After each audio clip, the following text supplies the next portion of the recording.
I'm in the estimating department and I've received an inquiry for a request for a quotation.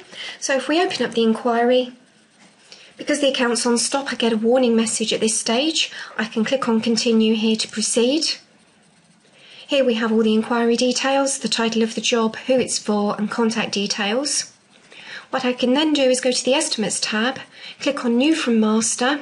I can then select my labels group, and here I've got all my master estimates with all my different types of labels, and I'm just going to select one of those to take a copy. Here we have the estimate. It's automatically populated in the description, company name and contact details. The quantity has been copied over from the master, and I can override that here if I wanted to. If we then go to the Template tab, all the details from the master estimate have been copied over.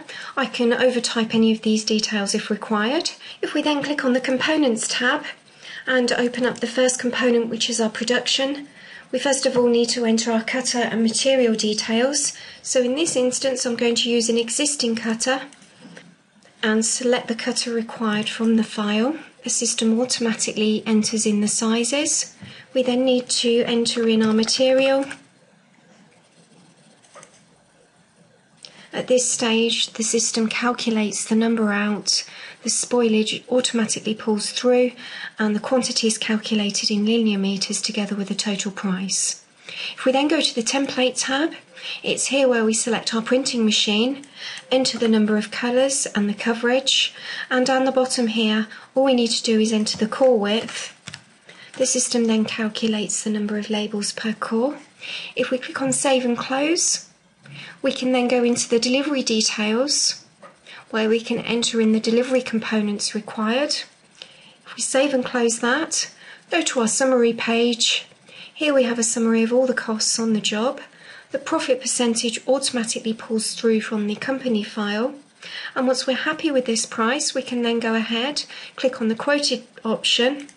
And once we're happy with the quoted price, we can then go to our Documents tab. Again, we get a warning message, and we can preview the quotation and email this off to our customer.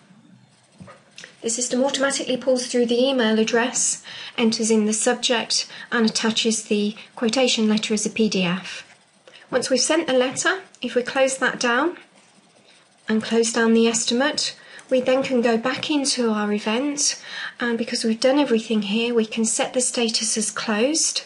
The system will then prompt to see if we want to create a subsequent event. If we answer yes to that question, the next stage in the process is to follow up the quote. So this is automatically defaulted in the next event.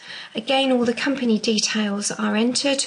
We can enter a due date and time, select the internal contact. We can then close that down, and the event will be passed on to that person to follow up that quotation.